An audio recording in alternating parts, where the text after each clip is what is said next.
Now, lesson number 2. Let's revise from the lesson Sources of History.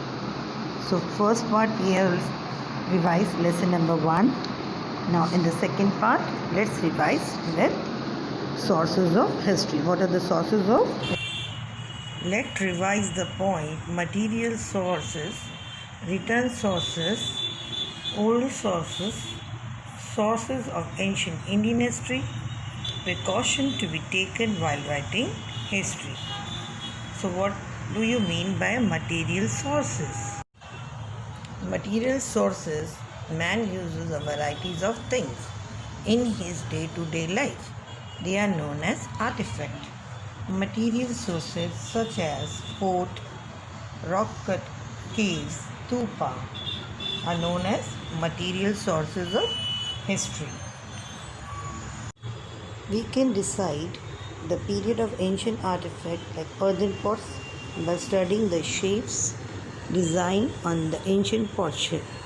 The ornaments and other artifacts throw lights on the social interaction. We get information about the diet of the people from the remains of the food grain, seeds and bones of animals found in excavation. We find the remains of the houses and buildings built in different historical period.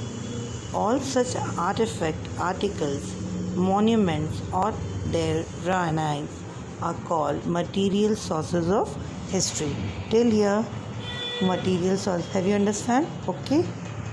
Written sources. The Stone Age people have recorded many events and expressed the emotion in paintings on rocks. It was only after thousands of years that man learned the art of writing.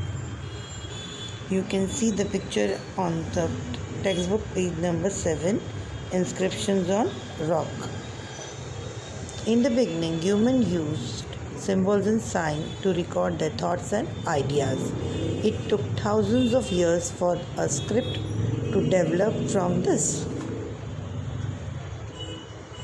In the beginning, humans used symbols and signs to record their thoughts and ideas. It took thousands of years for a script to develop from this. In the beginning, man wrote on potsherds unbaked brick using pointed objects. He used birch trees, burja tree bark to write on. As his expression and knowledge increased, he began to write in different ways. They include many rulers had ordered judicial decision, donations inscribed on stone or copper plate.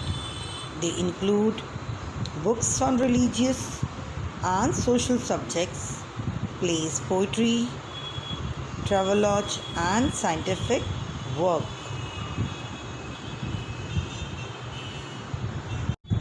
Do you know Burjapatra means writing sheets made from the bark of a birch tree? Burja is the Sanskrit name of the birch tree. Birch trees are found in Kashmir.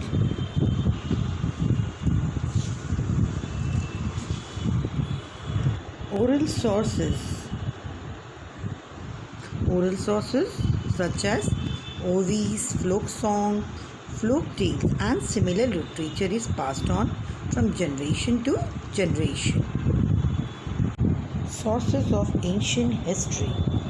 The ancient period of Indian history extended from the Stone Age to 8th century CE.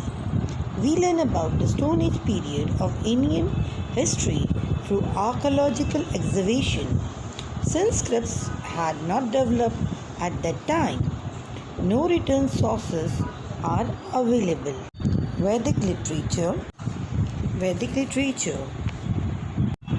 In the beginning, Vedas were not in written form.